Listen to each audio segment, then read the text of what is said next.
여러분 안녕하십니까? 뉴스데스크 제주입니다. 강정마을회가 주민 투표를 통해 해군의 국제 관함식 개최를 수용하기로 결정했는데요. 하지만 반대하는 주민들은 이번 투표가 무효라며 법적 대응에 나서겠다고 밝혀 새로운 갈등이 예상됩니다. 보도에 김황석 기자입니다. 14시간 동안의 투표가 끝나고 본격적인 개표 작업이 진행됩니다. 강정마을 주민 449명이 참여한 투표 결과 찬성이 86%인 385표, 반대는 62표, 무효가 2표였습니다. 주민들이 지난 3월 임시총회 결과를 뒤집고 해군의 국제 관함식 개최를 수용한 겁니다. 주민투표는 주민들이 동의로 가결되었음을 선포합니다. 강정마을에는 정부가 원하는 선택을 한 만큼 자신들의 요구도 명확히 했습니다. 대통령이 관함식에 참석해 그동안 공권력의 잘못에 대해 주민들에게 유감 표명을 하고 강정 주민 등에 대한 사면 복권과 마을 공동체 회복 사업이 조속히 추진돼야 한다는 겁니다. 정부와 마을 간 협의를 하면서 주민들이 원하는 부분을 최대한 반영할 수 있도록 하겠습니다. 하지만 일부 주민들은 절차를 문제 삼아 이번 주민투표가 무효라며 반발하고 있습니다. 투표발이 23일 뒤에 투표를 시작할 수 있다는 주민투표법을 위반했다며 소송을 예고했습니다. 이번 주민투표는 너무나 잘못된 절차로 진행된 투표이기 때문에 이 의결 과정이 잘못돼 있어서 그 결과도 무효라는 어떤 소송을. 강정마을의 갈등의 불씨는 여전합니다. 관함식을 계기로 정부가 주민들의 아픔을 달래고 갈등을 완전히 해소시킬 특단의 조치를 취할지 주목됩니다. MBC 뉴스 김황섭입니다. 프란치스코 교황이 예멘 난민들을 위한 자선기금 10,000유로, 한화 1,300만 원을 천주교 제주교구에 전달했습니다. 주한 교황 대사인 알프레드 슈에레브 대주교는 오늘 오전 제주시 중앙성당에서 열린 미사 강론에서 삶의 안정을 찾아 조국을 떠난 예멘 난민들을 환대해야 한다는 교황의 뜻을 전하고 성금을 기탁했습니다. 슈에레브 대주교는 어제 저녁 제주에서 예멘 난민들을 직접 만나 난민들의 고충을 듣고 위로했습니다. 우도 주민들에게 생활용수를 공급하던 담수화 시설이 상수도관이 연결되면서 7년 넘게 방치되고 있습니다. 이것을 우도 주민들과 관광객, 문화예술인을 위한 문화공간으로 활용하자는 의견이 나오고 있습니다.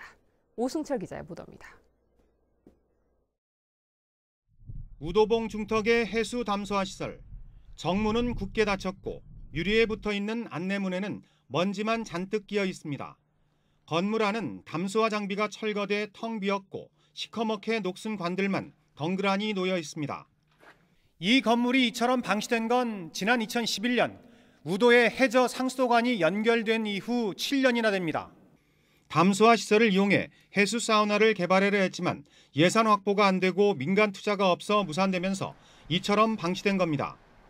해수 목욕탕 들어 산다고 했었거든요. 예. 그런데 그냥 그걸 이제 나중에 그냥 어정쩡히 그냥 끝나 보니까 그러면 진짜 관리를 안 주고 있지 않냐 누가. 이에 따라 담수화 시설을 문화예술공간으로 조성하자는 움직임이 일고 있습니다. 전시관과 작은 영화관, 작가를 위한 창작 지원센터로 활용해 우도의 새로운 문화명소로 조성하자는 겁니다. 제주도는 우도 종합개발계획안에 포함시켜 다각적인 활용 방안을 검토하겠다고 밝혔습니다. 우도 지역 주민들에게 상징성이 큰 재산인 만큼 원형을 유지하면서 지역 주민들과 관광객을 위한 다양한 문화예술 공간으로 활용될 수 있도록. 애물단지로 전락한 담수화 시설이 다시 한번 주민과 관광객들을 위한 문화관광 자원으로 화려하게 부활할지 주목됩니다. MBC 뉴스 오승철입니다. 휴일인 오늘 제주지방은 폭염특보가 내려진 가운데 표선의 낮 최고 기온이 35.1도까지 올라갔고 성산포 34.6도, 서귀포 33도, 제주시는 32.5도를 기록했습니다. 제주에는 열흘째 열대야 현상이 이어졌고 오늘 밤에도 대부분 지역에서 열대야가 예상됩니다. 제12호 태풍 종다리는 오늘 오후 일본 오사카 부근에서 열대 저압부로 약화됐고 밤사이 서쪽으로 이동하겠습니다. 이에 따라 제주에는 내일부터 모레 오전까지 20에서 60mm, 많은 곳은 80mm 이상의 비가 내리겠고 해상에는 높은 파도와 강한 바람이 불어 풍랑특보가 발효되겠습니다. 기상청은 비가 그치면 다시 폭염이 이어지겠다며 건강과 농수축산물 관리에 유의해달라고 당부했습니다. 당근 주산지인 제주시 구좌읍에 가뭄대책비상본부가 운영됩니다. 원희룡 제주도지사는 오늘 당근 파종 시기에 지속된 폭염으로 어려움을 겪고 있는 구좌읍을 방문해 농민들의 애로사항을 듣고 가뭄대책비상본부를 설치하고 상주 인력을 파견해 급수에 차질이 없도록 하겠다고 말했습니다. 구좌읍 당근 재배 면적은 제주 전체의 84%를 차지하고 있는데 파종 시기를 놓쳐 다른 작물을 심거나 재파종해야 하는 상황입니다. 불볕더위가 계속되면서 모기 개체 수가 줄어든 것으로 나타났습니다. 제주도 보건환경연구원에 따르면 지난주 모기 개체 수 파악 장비인 유문 등에 잡힌 모기는 평균 50여 마리로 지난해의 절반, 일주일 전에 비해서는 5분의 1 수준으로 떨어졌습니다. 보건환경연구원은 23도에서 28도의 습한 환경에서 잘 자라는 모기알과 유충이 30도가 넘는 폭염과 가뭄 때문에 제대로 성장하지 못하는 것으로 분석했습니다. 국내 1호 영리병원인 녹지국제병원의 개원 여부를 판가름할 공론조사 일정이 내일부터 시작됩니다. 수기형 공론조사위원회는 내일 제주시 농업인회관, 모레 서귀포시 청소년수련관에서 토론회를 열어 도민들의 의견을 수렴합니다. 이어 다음 달 중순 도민 3,000명을 대상으로 1차 공론조사를 실시하고 200명의 도민 참여단을 모집해 수기 프로그램을 진행한 뒤 9월 중순에 공론조사 결과를 담은 권고안을 도지사에게 제출할 계획입니다.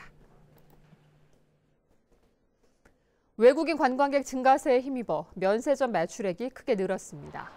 제주세관은 올 상반기 도내 면세점 매출액이 지난해 같은 기간보다 33.6% 늘어난 1조 655억 원을 기록했다고 밝혔습니다. 이 가운데 외국인 면세점은 7,863억 원으로 56.4% 증가했습니다.